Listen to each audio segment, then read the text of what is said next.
Now we're going to start with a second roundtable, and I will welcome Julien Breton from Storengy, and she will detail you the topic of the roundtable. Thank you, Laetitia. Good morning. Hello, all. Thank you very much for coming today.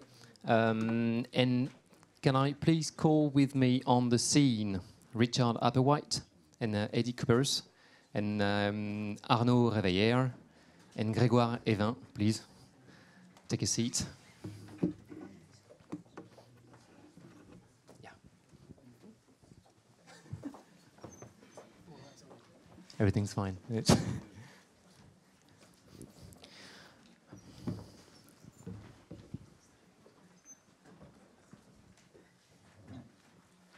Okay, so I'm actually very excited to take over and continue this day with our second and last HyPSTER's panel discussion. Which will be fascinating, I hope. The title of this second roundtable is Lesson Learned from Flagship Storage Hydrogen Projects. And work is obviously in progress for all players on the market in that regard. And so our intent with this discussion is to share the return and experience and insight up to date, as of today, from the market perspectives regarding that we are all facing, as project developers, the same uncertainties, the same issues and difficulties. And for that panel discussion, promising discussion, I have the honor of being surrounded by those gentlemen here, 4 representatives or forefront European players on hydrogen storage. And we also have the pleasure of being joined remotely by André Tenbrock, Head of Operations Gas Storage at RWE Gas Storage West, and Doug Waters, Managing Director of Uniper Energy Storage. They unfortunately couldn't make it today because of the strike. And thank you, Arnaud and Grégoire, for stepping up last minute in this panel discussion. So I suggest we start with Doug and André. Each one of them is going to present in 10 minutes. They present themselves, introduce themselves, and the project they are working on. I think it's going to be working. Doug, the floor is yours. Thank you very much. I hope you can hear me. I think so. Loud and clear. Okay, good. So I'm going to talk to you about Uniper Energy Storage's hydrogen cavern project in a place called Krummholm, which is in northwest Germany. So the map at the top, you can see where it is. So it's very close to the Dutch border, very close to Andre, very close to Wilhelmshaven, which is one of the big LNG future import facilities and future of green hydrogen. Also very close to the Netherlands, which is very important for this region as well. So right in the center of where one of the nodes of hydrogen infrastructure will probably be developed in Northwest Europe. Why did we choose Krummholm? Well, Krummholm is a decommissioned natural gas storage site, so it's not currently in operations. We own the site completely. We have all the rights for brine, water disposal, etc. So it makes a lot of the complexities of partnerships, doing things on operating sites simpler for us. So it's relatively clean. It also improves the concept of converting an old set of infrastructure into a hydrogen infrastructure. So what are we doing? We're going to construct a hydrogen storage facility to store around about 700 megawatt hours of hydrogen in a salt cavern. So this area of Germany is dominated by salt. There is no business case for this project. As we all know, hydrogen is a chicken and egg situation where you can't build the storage until someone has a use and someone has a supply, etc. So the Uniper board decided in February this year that we needed to sort of front run the technology and learn. So we established this project. We got sanctioned for about 10 million euros, which is what it's going to cost us. And we've started down the track of permitting and engineering. Construction's due to start next year, and we aim to fill up with the first load of hydrogen by the end of next year. We've signed a letter of intent with OGE, so next door to us, and you can see on the picture they have one of their transport areas, but they have also got a hydrogen test facility plan there to test hydrogen fueling, maybe electrolyzers in their fuel cells, etc. So there's quite a lot of synergies between the two projects. And I guess the first sort of learning that we've had is around permitting. It's not too clear who the permitting authority is for hydrogen applications in this part of Germany. So the mining authority, which regulates the underground storage, and the local relevant authority, the Bürgerbehörde, they were unclear what rules they were going to permit against, whose responsibility it was, etc. So that was the first sort of thing that we've managed to iron out, how it's going to work. We've engaged an expert for the hazardous ordinance in Germany. So this is really about understanding the permitting regime before we go into commercial projects, which is going to happen in a few years' time, getting the basis clear, the rules clear, who does what, etc. So where are we now? We've got the design out for tender, so that's in progress. We've already started the design of the surface facilities, and we're doing an assessment of, for example, the concrete casings, etc., to make sure they're all robust. And what was very good for us was we announced this project and we didn't apply for any funding or anything, and then the funding found the project. So actually someone came to us and said, in the local regional government, can we fund your project? Which is the other way around to the way these things normally work, but was good to see. So that's a very quick overview of Uniper's project there. It's currently finalising development. We'll go into construction next year.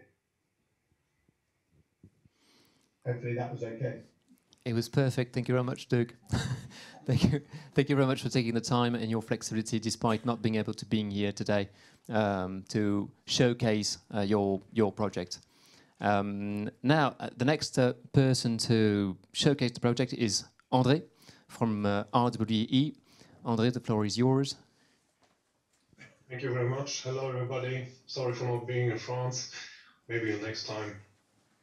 Yeah, what I like to show you is one of our hydrogen projects in the RWE group. My name is André Tenbrock. I'm responsible at RWE Gas Storage for the operations of our German storages. And what you see here is the whole project plan.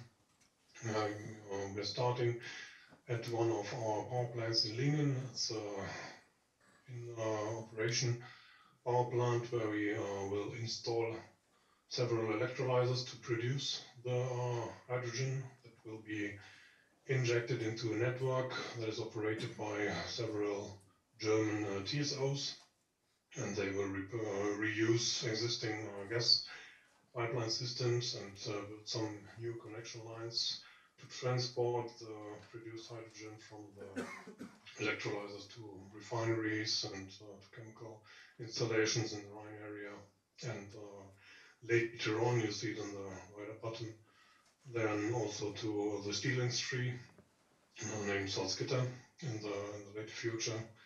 And what you also see is a connection point to the Dutch border named Fricus, where we try to combine everything into a European content. And on the left bottom, you see the storage. And this is our part of the project. We are a small storage operator in Germany and part of the RWE group. And at the moment, we are working hard to enlarge one of our existing storages in Groningen for storaging of hydrogen. And to give you some figures, we are talking at the moment about a working gas volume about 90 million cubes. That means 69 gigawatt of hydrogen in the cavern that it's possible to use in a commercial way. We are planning with an injection capacity of 50,000 cubes an hour, consisting of, at the moment we plan 3 compressors at 50% of the demand.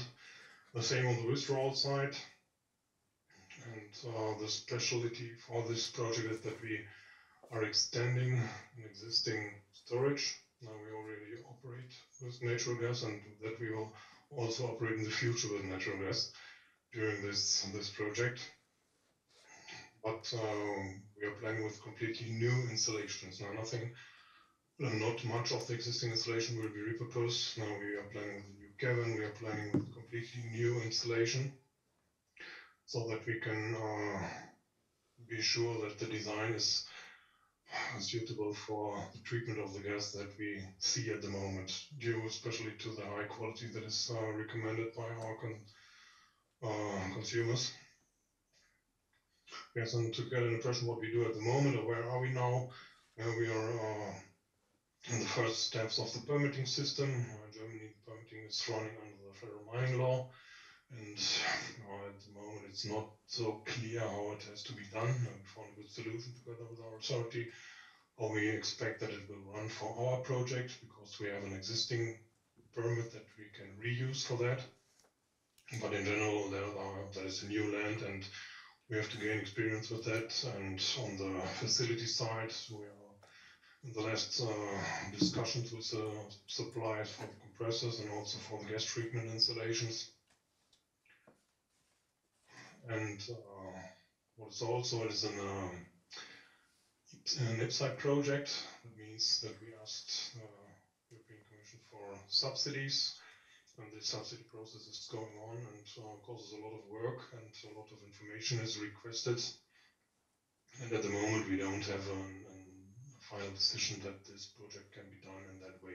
Everything we do at the moment, we do at our own risks. We spend a lot of money. Maybe if the subsidy is not high enough, we cannot finalize that project. We expect different, but we don't know it now. Yes, and regarding the timeline, at the moment we are talking about construction phase in 24 and 25. Now the commissioning and the first gas fill of the cabin should take place in 25 and 26, so that we are ready for commercial operation in 2027. Now that's regarding the project. Now I also noted some challenges in combination with lessons we already learned, especially on the technical side. We see a lot of topics now. The one hand we are regarding the size, on the other hand we are regarding the capacity. Both is well known in hydrogen business. The combination of big size and high capacities and high pressures is not so well known. So there we are still examining a lot of things. Also on the safety sides, we heard in the morning from the analyst examinations saying we do a lot at the moment too, and that's quite interesting. The permitting procedure I already mentioned is a topic that we are working hard on, especially with a view that we build a new installation, and we expect at the moment that not so much of our existing storages from the surface facilities can be reused. We have to build new. The permitting procedure itself would take a very long time, what is in conflict with a strong timetable for the energy transition. And what also could be a problem, we have to do a first gas fill with a complete cabin, and we need a lot of hydrogen. At the moment we are not sure if we will get this hydrogen to fill the cabin completely. And the subsidy question is also not so easy. What we see up today is that the final approval date for subsidies is getting switched very often, and the finish date that we have to fulfill never changed up to now. So our timeline is getting very, very short. That should be the main challenges and also the lessons learned. I also added a wish from my side. We see now that the good communication as you do it today and with your project is very, very good, and everyone can participate on the outcome of your examinations, also of the others, and I hope that we can build on it and cooperate in a very easy technical way to exchange much information as possible and as allowed to behave for failures, because we expect that the failure the one concern makes or the one company does will be a bit a bigger problem for the whole industry, and that should be avoided. And that were the things I noted for today. If you have any questions, don't hesitate. Thank you for listening. Thank you very much, Arnaud, and collaboration. Obviously, it would be our pleasure. So back on the room now. I think the next person to showcase very briefly the project, and we're back on track, is Eddy. So Eddy, you're a project director at Gasunie and Hystock. So please, yeah, and so don't forget the mic. Yeah, it's on. Thanks. So I work on the Hystock project. The Hystock project is the first underground hydrogen storage in the Netherlands. It's close to the gas storage facilities in Zuidwending in the north of the Netherlands. It was already mentioned earlier this morning. The project started with a demonstration project. Last year, 2021, we started with a existing well, which we have completed as a hydrogen storage well. And we have been testing with hydrogen under pressure since last year. And we finished this test by the end of this year, so 22, in order to demonstrate that we are able to store hydrogen in a, let's call it small well or well bore or small cavern. Meanwhile, we further develop the surface facilities and an existing salt cavern, which is ready to be used. And our schedule is by 2026, this cavern will be debrined and ready for operation. And we continue by leaching 3 more caverns.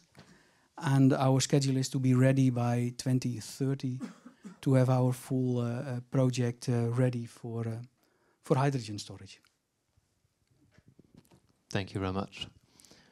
Richard, you're technical manager at Inovyn, Ineos. Please. Thank you. Okay. So, just to give you some background on the HyPSTER project. So this was started way back in, I think, 2014 as a natural gas storage project. It's close to some existing gas storage facilities that have long been developed, of which some of you will, I'm sure, be aware, Stublatch and Holford Gas Storage. So it's in the Cheshire Basin area. So if you just look at the little map in the sort of top right-hand corner, approximately the green triangle is where we're situated within the UK. So as I say, it started life as a natural gas project. Didn't go ahead really for, I guess, business reasons. There were no technical reasons, but we did gain permission to go ahead with the project in terms of consenting in 2017, and that was under sort of nationally significant infrastructure planning. So because it's such a big project and so it's important at a national scale, it goes through a different permitting process in the UK, and indeed that would be the same process that would be gone through for hydrogen. So presently, we're looking to convert the planning permission that's already been provided for natural gas to convert it to hydrogen. And obviously, there's more than just a planning changes required. There needs to be a technical and safety assessment that's carried out as well. So we've been working with partners on safety subsurface studies, surface equipment studies, so all the plant and equipment you need to put gas into and get gas out of the cavity. And as I say, the safety report aspect as well. So in terms of timing, and there is some small print there that should be borne in mind, but subject to project sanction, construction could commence in 2023 for start of storage operation in 27 with full-scale storage in 32. It's 19 caverns, so they're not all developed in one go. They have to be, if you will, interwoven with our brine side operations, and so it would be a phased development of the caverns over a number of years. So hopefully that's a bit of a introduction to the project. Very clear. Thank you very much. And then Arnaud and Grégoire, donc, I will let you introduce yourself and then we ask you some questions. Arnaud, you are head of renewable gas at Geoscience. Yes, thank you, Julien. I'm head of in charge of coordinated and developing Geoscience in underground storage of net zero solutions, mostly concretely hydrogen, compressed air, and CO2 geological storage. And I think you also invited me because I coordinate a project called HyPSTER. It will be presented later on, and so I will not detail it now. And it has also been already introduced by Nikos, your project officer of HyPSTER, during the first talk. He said it's a smaller scale experiment. So I'm very glad that you invited me in these flagship projects. Such a big progress in less than a day. You know how to build suspense for later. I invite you to join the workshop on the histories as well. Thank you, Arnaud. I am Grégoire Hevin. I am the scientific coordinator of this HyPSTER project, but you heard a lot of things about HyPSTER project, so I don't present anymore. Of course, my large part of my job is to try to coordinate scientific aspect also to the operational operation on the field. So to try to find everything moving at the same rhythm. Perfect. Thank you very much. So the first question I have is for you, Eddy. I think you are the first player on the market having launched an open season or pre-open season last June, so this year, and it was actually very interesting following that open season. And what can you tell us more about it? What was necessary prior to launching that open season, and what are the next steps?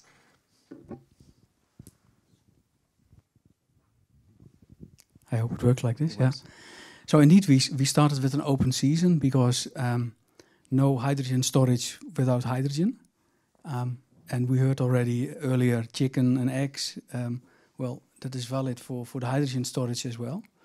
So we have approached the market to find companies that are interested in hydrogen storage first, and also in the ability to deliver hydrogen to a still brine-filled cavern for the debrining.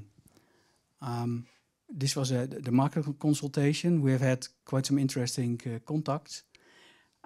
Next steps is to make contracts and try to make arrangements how hydrogen is delivered, at what pace, because for the debrining of a cavern, a relative smooth flow of hydrogen is important. That's for the storage. On my slide, I added a picture for Hystock, which is 100% daughter of Gasunie. Not only the storage, but also the transport of hydrogen is important. And when you have transport lines, also those lines have to be filled with hydrogen. So it's a whole system where we require a first fill with hydrogen. So that's the reason why we have consulted early the market to find the parties that are interested to deliver this hydrogen, because Gasunie does not produce itself hydrogen. Okay, and it's interesting because to kind of resolving this chicken and egg situation you've been talking about, you take the lead and you launch this open season, obviously based on some beliefs in the market and in value of those future infrastructures. Yeah, indeed. Well, this was also mentioned already by Astrid. The ambitions in the Netherlands for hydrogen are massive, and I believe every month our ministry increases the numbers of the wind power and the hydrogen production that has to be realized. And actually, the numbers for the hydrogen production and electricity production increase, whereas the time that it starts becomes earlier and earlier. So if we want to be able to achieve those challenges, then we have to start now. And so that is the belief, indeed. So, and we as a company, we do believe that hydrogen is a next step. our demonstration project was also started with that belief. So without the funding, without waiting for others, but we decided, or our management decided, we go for it, and we are willing to spend money to make it happen. So pretty much the similar situation to what Doug from Uniper explained. That without funding, where the funding found the project, but the project didn't wait for the funding to come. Yeah, indeed, and we are still waiting for the funding. The message is passed, I think. Okay, very interesting. Richard, the UK market and regulatory perspective is obviously a bit different from what we experience in the European Union. Ms. Ferris, in the previous panel discussion, talked a little bit about it. I was interested in having your views on what should be done or clarified by your government to ease the project going on.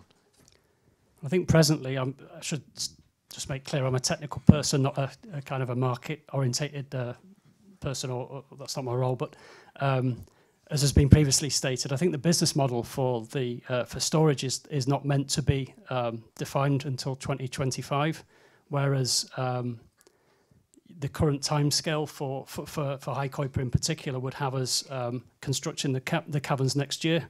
Now, clearly, that creates a mismatch in terms of the significant capital being spent at a point where it's not even clear to the business how the storage part of the wider HyNet project is going to be funded. So I guess the polite request to government would be that we need to accelerate our plans. And I should note actually that there was a mini budget in the UK last week, and the HyNet and HyPSTER project got a name check within that as a project that the government sees as being nationally significant and wants to help. Okay, so you're again kind of resolving that chicken and egg situation, moving forward and then pushing or educating the government on the value of those infrastructures and the urgency of moving fast, considering the time needed for to develop those huge infrastructures. Yeah, I mean, what I omitted to say was that obviously storage takes time to develop, several years. So it's no good in terms of, as I say, the wider project in which HyPSTER presently sits, HyNet, of imagining it really as a single project with a single timescale. So it needs to be thought of in the context of the cavity part. The storage part needs to happen at the right time, and the funding needs to be clear at that point. Okay, so there is still obviously a lot of uncertainty, the market, the regulation, the financing, even in some cases. But also in parallel, we have some facts that we know for sure. And Grégoire, I'm turning to you. What can we base our development of hydrogen storage on? The kind of technical facts that we are certain of. Yeah, first of all, we have the experiment of more than 50 years of experience in gas storage, natural gas storage, and a lot of things are similar. For example, all the geomechanics is the same for hydrogen or for natural gas, and so we know how to leach cavern, to create cavern adapted for storage. We know what sort of pressure we can put inside, and so on. So it's the first element, and we are very confident even to change the gas. We have a large experiment for that. And the second thing is that the hydrogen storage in salt cavern already exists. We know that we have 3 caverns in US and a site with 3 small caverns also in UK. So it's not totally new, even if some adaptation, even if some things are to be checked. And it's probably the reason that we need now not really just start experience, but it's also a demonstrator that it's really possible. But we are very confident for this aspect to develop the hydrogen storage. The technical readiness level is relatively high on this technology today. And starting with the demonstrator is interesting, because when we actually prepared that panel discussion with the Doug and André, they mentioned that starting with the demonstrator is one way of proving to investors, to the market, that it is feasible, that it is possible, even though we as experts, we know it's feasible, it's possible, but we need to convince the others as well. So thank you, Grégoire. And all the projects that have been showcased during this panel discussion are obviously hydrogen in salt caverns, but this is not going to be the only storage solution. Arnaud, do you see a competition of other storages type solutions? Do I see a competition? I see that there are other technical solutions that would also be able to provide storage, large-scale storage of aquifer. I mean, the most obvious one is underground storage in depleted fields and in aquifers. It is what does exist today in the natural gas storage market. So we'll, and do I see a competition? I think first there is some technical points. I will maybe detail a little bit more during the HyPSTER roundtable later on, but just I would like to mention that unlike salt caverns, where there is 50 years of experience, as Grégoire recalled, it has never been done. Even at the pilot scale, there is no example today of pure hydrogen storage in porous media, either in aquifer, so porous media filled with native water, groundwater, or in depleted fields at porous media initially filled with natural gas. So there are some, I would say, more technical challenge to resolve. And if I would name two, I think that we've seen the presentation from Equinor about microbiological activity and the implication it can have. It is the same situation for porous media. But the impact is probably stronger because of two reasons. We don't have salt-saturated brines, and there are more populations of microorganisms able to live with that.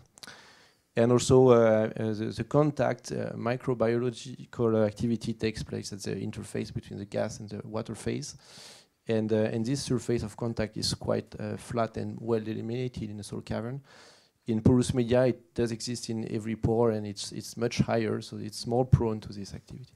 The other technical point, the biggest one, is probably that salt cavern is, I would say, more engineered than porous media, and is well known. So when we are in a site like in Cheshire with a very flat and homogeneous deposit of bedded salt, we kind of know that we can make 19 caverns as in your plan, and we kind of know that. Or when we are in the Netherlands with the Zeestein salt domes, we kind of know that we can do salt caverns for storage. And for porous media, for aquifers, it's more difficult to know that there is a trap, to be sure that the trap is there, is tight, and to also to know how much hydrogen can we put into that.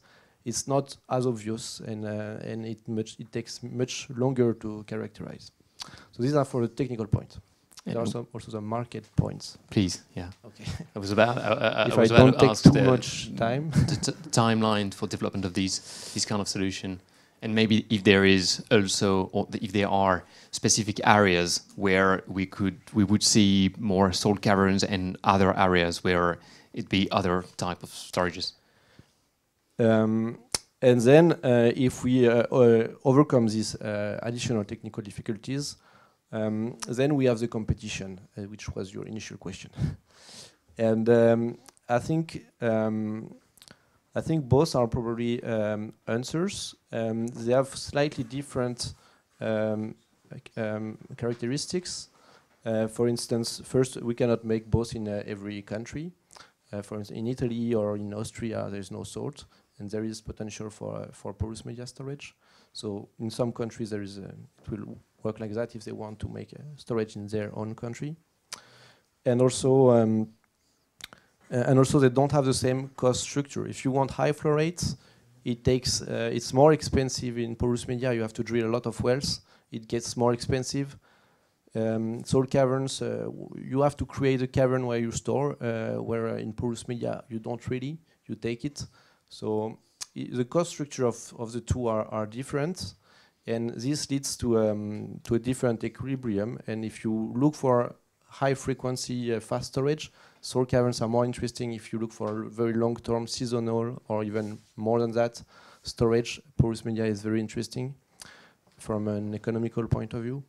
So I think this leads to different opportunities for the two technologies. And again, in HyPSTER, we try to work on that quantitatively, and I could detail that later on. Okay, thank you. You want to add something, Eddy? Yeah, if I can add, I think it's not competition. I think the right word is complementary. When I look at the studies for the Netherlands, by 2050, I believe the mid-scenario indicates a necessity of 60 caverns for hydrogen storage. And when you go for the higher volume scenarios, it goes in the direction of maybe even 200 caverns. And I do not believe that those numbers are really possible in terms of how do we have enough space to create so many caverns. So then automatically you go to the depleted fields, where obviously one of the characteristics is that they are often much bigger. And then you end up in a solution where you have the both means of storage, and the usage is different. These volumes are related to the Netherlands. We believe in a European system. So when you add the market of Germany, for instance, which is at least 4 or 5 times as big as the Netherlands, then you get really massive numbers of the required storage. So then we really have to develop those empty gas fields as well, or aquifers. Okay, clear. Thank you. So regarding this, we all have our own project portfolio. We are all facing the same kind of issues, questions, addressing the same topics. And this is a question we had when preparing again this panel: is it really necessary to have so many pilots and demonstrations projects subsidized at the European level? And what are your thoughts on that? Well, it's a question for everyone. Eddy starts then. I thought about it. Initially, I thought, well, why on earth would we do so many tests? And we have talked about it when we met in the US.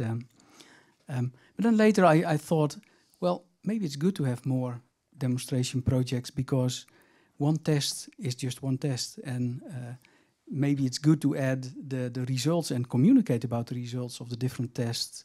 And then a multiple number of tests might give the right answers. But the communication about the results and tests, that is important, I think. And so, is there? Oh, you want to add something? Because just a word to say that when you are fast to say you have a demonstrator to do, and what, for example, what completion you want to set in the well. You make an analysis, but you are not very confident because it's your first one, your first test. And when we check with the other project and realize they have the same analysis and arrive to the same sort of equipment, you are more confident also. And so it's sort of working together and result together. Share the result is very important also, I think. Maybe one last point is that I will refer to Grégoire. Actually, a few years ago, with his idea was also to have some administrative experiment or licensing regulatory experiment with this kind of project. And if yes, I mean, hydrogen storage in salt cavern does not differ from a country to another, but the licensing process does. And it was not prepared, I mean, pre-existing in most of our countries. And these pilots, even if they're small pilots, even if they don't have the industrial scale, they enable to make regulatory codes move, etc., and to plan for that. And this is, I think, country specific, so it needs then a lot of pilots in Europe, and this helps. Richard, you want to add something on the matter? No, I was sort of nodding in agreement, really. I mean, I guess this part of your question I didn't answer was around regulation, and whilst it's true that each country has its if you will, regulatory idiosyncrasies. In the case of COMA in the UK, it is only the enactment of Seveso, which is obviously common through much of Europe. And so, essentially you're acting under the same framework and with the same, the chemicals act as they act, the hardware acts as it acts. And I'd say the societal acceptance of risk would be broadly similar over the different territories that we're looking at. So you're basically trying to show that the risk is as low as reasonably possible. And that is common. And then it comes down to specific regulation within a given country, I guess. So there's something you have been saying is that all those pilots and the results of those pilots could actually help define some kind of standard at the European level for designing, for building, and then operating and maintaining these kind of new assets, obviously.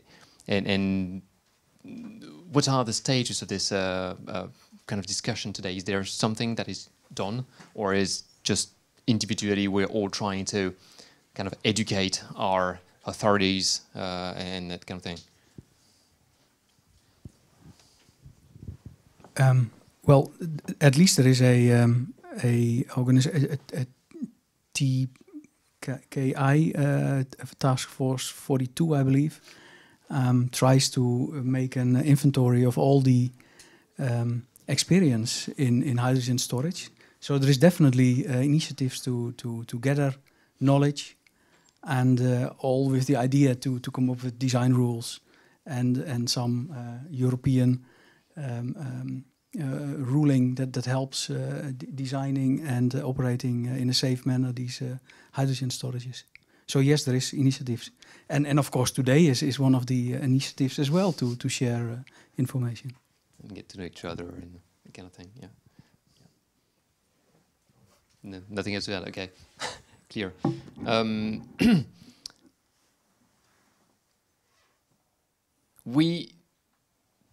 You mentioned, Grégoire, that the existing storages, where there are 6 existing storages in the US and in the UK, but I believe there's one main difference, and this is some very specific topic that we kind of all talked about this morning and during the previous panel, and that we're talking again today, is that our expectations of the market will need kind of fast cycling assets. What are the challenges of those fast cycling assets?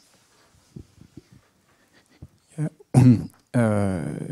I spoke also about the experiences natural gas, and natural gas is more or less very seasonal too, and so it's not very fast cycling. With fast cycling, you have a potential thermal effect, because when you decrease pressure, you have a decrease of temperature associated to the decrease of pressure, and with temperature variation, if you cycle very quick injection and withdrawal, you can have thermal effect on the cavern wall, on the stability of the cavern finally, and so it is one of difference we imagine for hydrogen storage. Hopefully, it seems that the temperature variation due to pressure variation for hydrogen are more favorable than for gas. So probably less impact even with high cycling, but we have to check this effect and check the potential consequence of this high cycling, because in this case the experience of natural gas is relatively poor. Okay. And maybe one last item before allowing the room to ask questions as well is, and and I'd like to kind of finish this discussion on a proactive or positive item. We heard André, when he finished his intervention, talking about his wish list. What would be your kind of wish list for easing to accelerate the development of hydrogen storages? Who wants to start?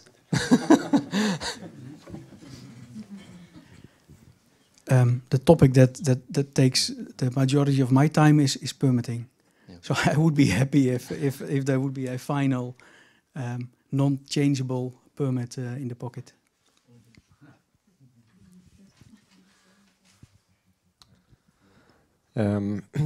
Yes, and to say something else, we need projects, and in an infrastructure business, usually storage is not the first thing you build. So we need.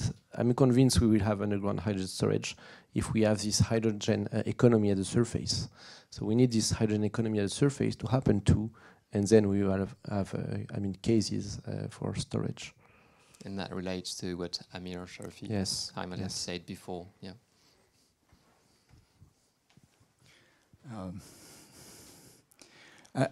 I think it's very similar, but I can say that at the early beginning of our project, we already spoke about large quantity of hydrogen, 1,000 of cubic meter of tons to store, and so we imagine large quantity of storage. And when we start to develop this demonstrator project, I need 3 tons of hydrogen, and it was too much. So we have to develop something, because if we want to fill one day a big cavern, we will need pipes, we will need production, we will need consumption, and we will need all the chain, because the storage is only a part of the system, and we cannot develop one part without the other. Richard? I think the point I already touched on, which is the business model for in the case of storage. Talking with our partners on the HyNet project, the wider project, there's going to be a great demand on skills and resources for the folks to actually build things. So whilst I'm in my, if you will, my technical silo, I know as a wider project, that's something that really does need to be looked at and supported.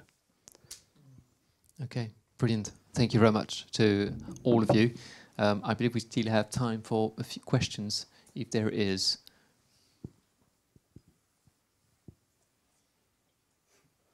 You don't have to, but now is the time. Yeah, over there.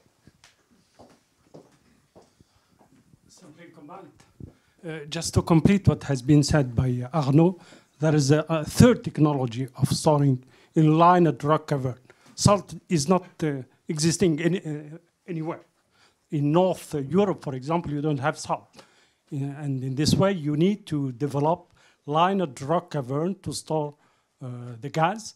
Storengy has developed in Sweden the Skallen facility, which is operating for gas. And the North people are working in developing this technology. A second comment regarding the specificity of storing hydrogen.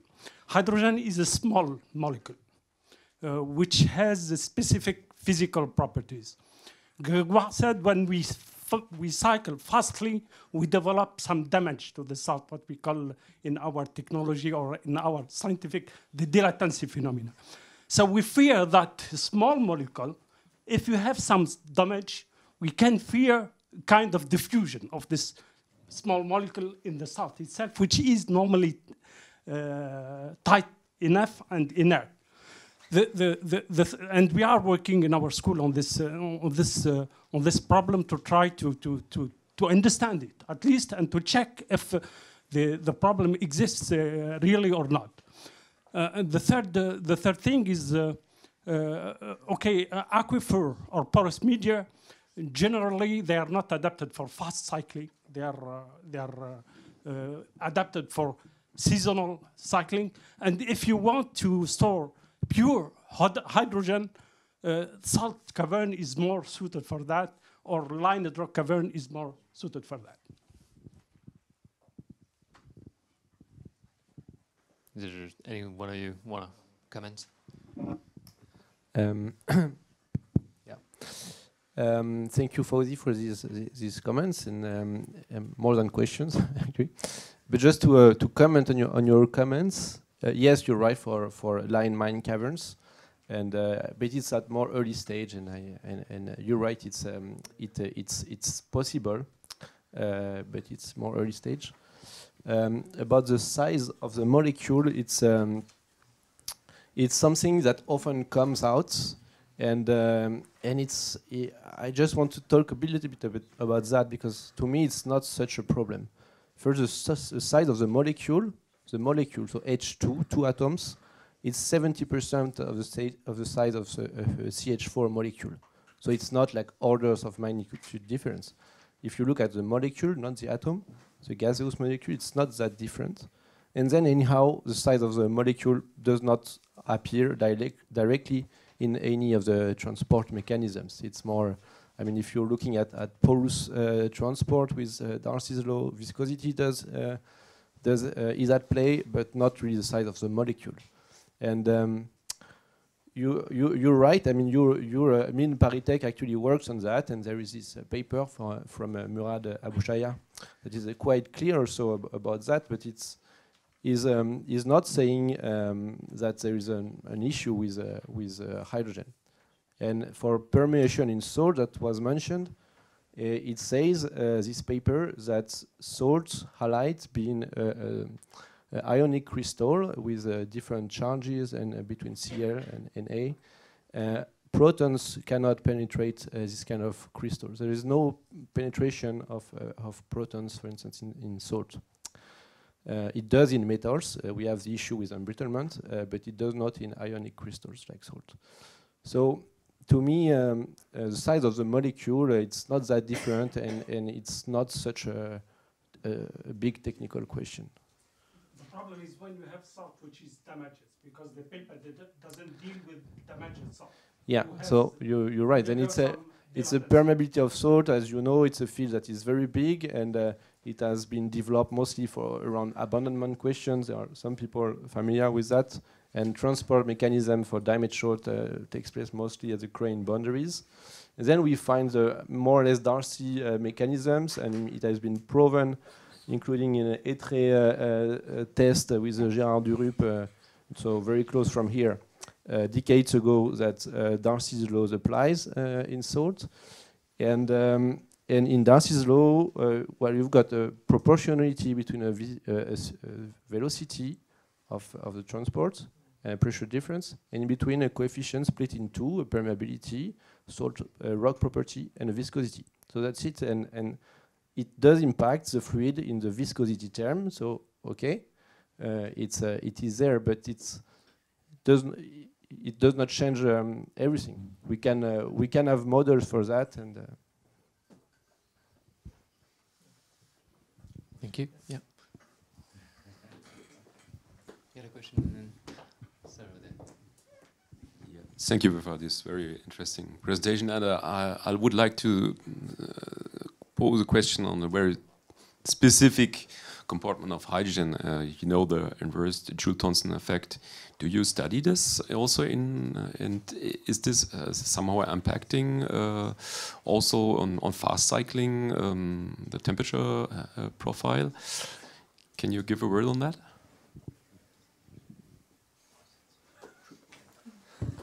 We can say it is true that the Joule-Thomson coefficient is negative for hydrogen, whereas it's positive for methane and it's positive for most gases.